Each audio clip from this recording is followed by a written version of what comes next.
no le saquen minutos.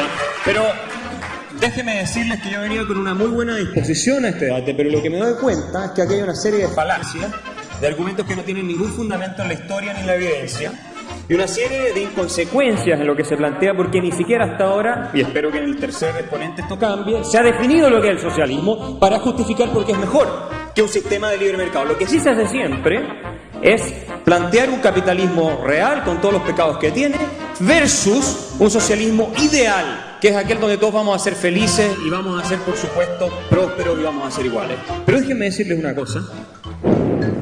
Yo creo firmemente que en última instancia lo que deseamos en ambos lados es lo mismo. En última instancia. Ludwig von Mises lo dice, un gran economista liberal que ha sido muy influyente en el siglo XX, lo dice. Los socialistas y los liberales al final ambos reclaman que quieren el bien del hombre, el bien del ser humano, digámoslo así. ¿Qué es el bien del ser humano? El bien del ser humano es tanto la prosperidad económica, que Marx estaba obsesionado. Marx creía que no había libertad si no había riqueza, como la dignidad humana, ¿sí o no? Es decir, tiene un componente de bienestar material y un componente de bienestar moral, donde entra todo el juego de la solidaridad, de la cohesión y todas esas cosas que los socialistas ponen mucho énfasis y que nunca han logrado ni han sido capaces con sus sistemas aplicados en la práctica general, porque siempre la han terminado destruyendo. Entonces, déjeme volver a por qué el socialismo, y si Marx viviera hoy en día, debería abrazar el capitalismo. Y no voy a hablar de capitalismo porque es un concepto que acuñaron los socialistas, específicamente Werner von Barth. Marx nunca utilizó el concepto de capitalismo, hablaba de capital, no de capitalismo. Werner von Barth acuña el concepto para criticarlo. Y por lo tanto ya viene cargado con un componente de inmoralidad. Por lo tanto yo les voy a decir de lo que voy a hablar. De un sistema de libertad personal, de libre emprendimiento. Eso es lo que yo entiendo por capitalismo. No el arreglo corrupto de las élites oligarcas que abusan y coludidas con los políticos de lo que se está construyendo acá. Ese es otro sistema que no es el de libre emprendimiento. Déjenme decirles que Marx condenó el sistema de mercado porque él hizo un análisis económico que estaba mal. Básicamente la conclusión de él era que la riqueza del capitalista era el producto de la explotación. ¿Fundado en qué? Una teoría del valor-trabajo que él sacó de la economía clásica y dijo, por definición, el capitalismo equivale a esclavitud. Si el análisis económico de Marx es correcto, fuera correcto, yo estaría de acuerdo con Marx. Porque soy contrario a la esclavitud. ¿Por qué? Porque creo en la libertad personal. Pero si hubiera sido correcto, se habría producido lo que él también predijo, que era el colapso del sistema capitalista y la creciente pauperización de la clase proletaria. ¿Qué es lo que ocurrió? Todo lo contrario. Los proletarios, la burguesía y todos nuestros antepasados vienen de ahí, nosotros los que estamos acá somos prácticamente burgueses hoy día en Occidente, ellos también. Bueno, vive con la mejor condición de vida de la historia humana. Y si ustedes ven los datos, nunca en la historia se ha trabajado menos que hoy. Entonces, si trabajo de explotación, nunca había menos explotación que hoy, incluida la época pre-revolución industrial. Típico discurso de un neoliberal. Pero si lo escucháis bien, os dais cuenta de que es un discurso que está lleno de dogmatismo, tan simplista. Siempre ese discurso es el mismo. Su catecismo, el catecismo liberal, viene a decir que si uno lo sigue y lo cumple, acabará por alcanzar el paraíso. Pero claro, es verdad que ese paraíso siempre está lejos, ¿no? Está lo suficientemente lejos para que nunca lo alcancemos, pero eso es un problema nuestro, que lo hemos hecho mal. No habremos seguido correctamente los pasos de ese catecismo. Es una religión, en el fondo. Alguien dijo que el comunismo era una religión. Yo no lo he puesto en duda, pero el liberalismo también es una pseudo-religión que se sustenta también, como todas las religiones, en una serie de mitos, una mitología.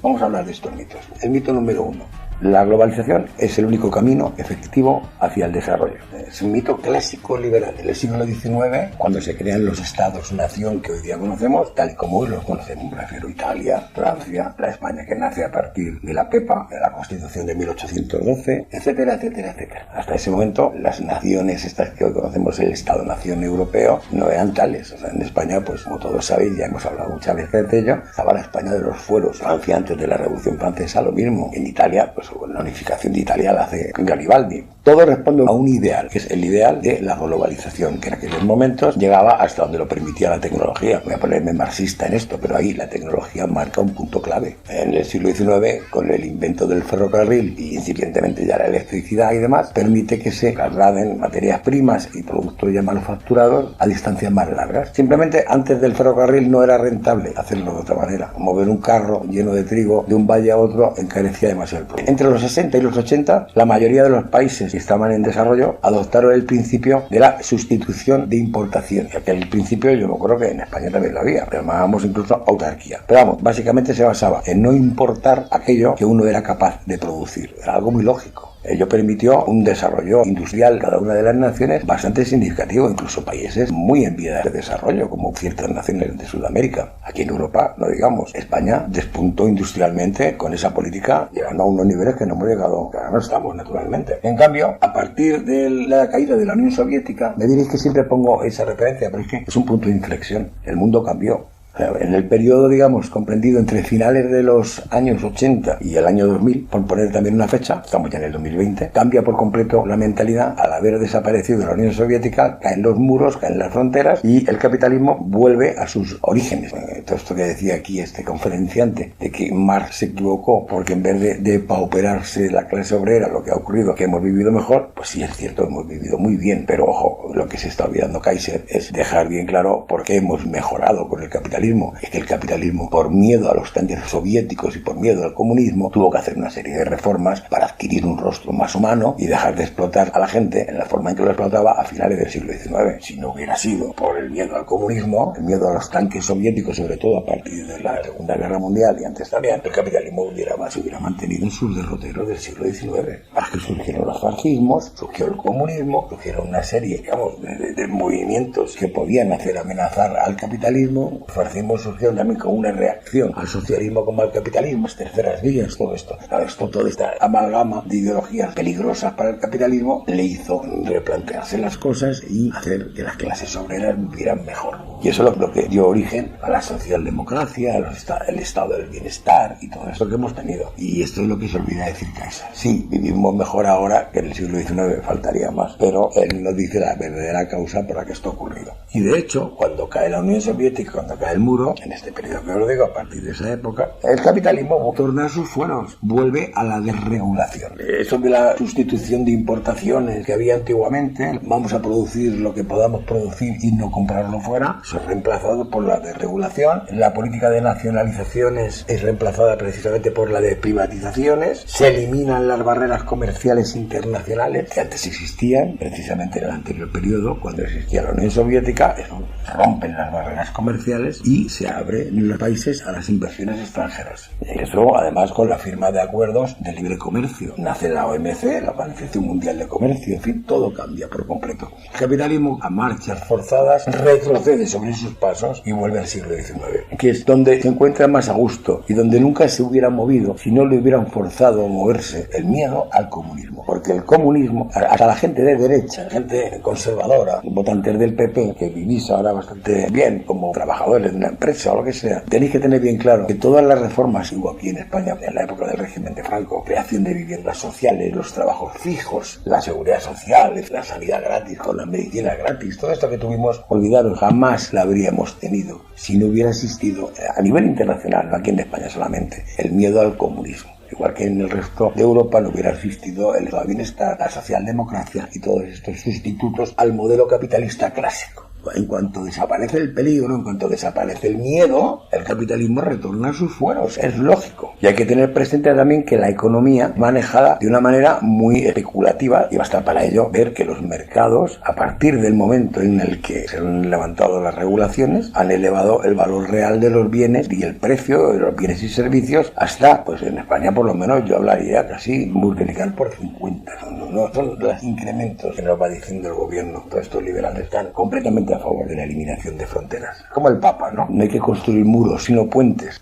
Los datos, lo mira bien con detalle, reflejan que en el periodo antiguo, el anterior a la caída del muro, finales de los años 50 hasta finales de los 80, se produjo un crecimiento muy significativo en la mayor parte de las naciones, que en los periodos actuales está declinando, no solo en los países pobres, sino también incluso en los países ricos. la calidad de vida de las clases trabajadoras está yendo a peor en todos sitios, incluyendo los países ricos de Europa. Frecuentemente se cita a países como Corea del Sur o Taiwán por parte de estos liberales como ejemplos dignos de ser seguidos, pero lo que no se suele decir, sin embargo, es que estos países, su desarrollo inicial precisamente lo lograron mediante la utilización de barreras tarifarias, de barreras aduaneras. Eso no lo cuentan. Y además tuvieron la propiedad estatal de los grandes bancos, eso no lo cuentan. Y tuvieron subsidios a la exportación y violación de patentes y hubo restricciones a los flujos de capital. Empezaron haciendo trampa al liberalismo y utilizando métodos intervencionistas. Y hoy, claro, ya pueden ser lo que son. Esta gente hace trampa. Hoy sería absolutamente imposible para cualquier país repetir las estrategias que siguieron aquellos países, ninguno de los países europeos, empezando por Inglaterra, sin violar gravemente las disposiciones de la Organización Mundial de Comercio o del FMI. O sea, la historia de Corea del Sur y Taiwán hoy es absolutamente irrepetible con las leyes que hay.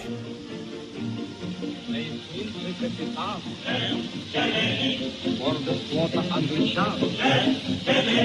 Не в тебя ли влюблены? Шепчут девушки страны. Только в море, безусловная так. Только в море, может счастлив быть моряк. Вызвал Джемса адмирал. Вы не трус, как я слыхал. Ценный груз доверен вам. В СССР свести друзьям. Только в море, безусловный так. Только в море, может счастлив быть моряк.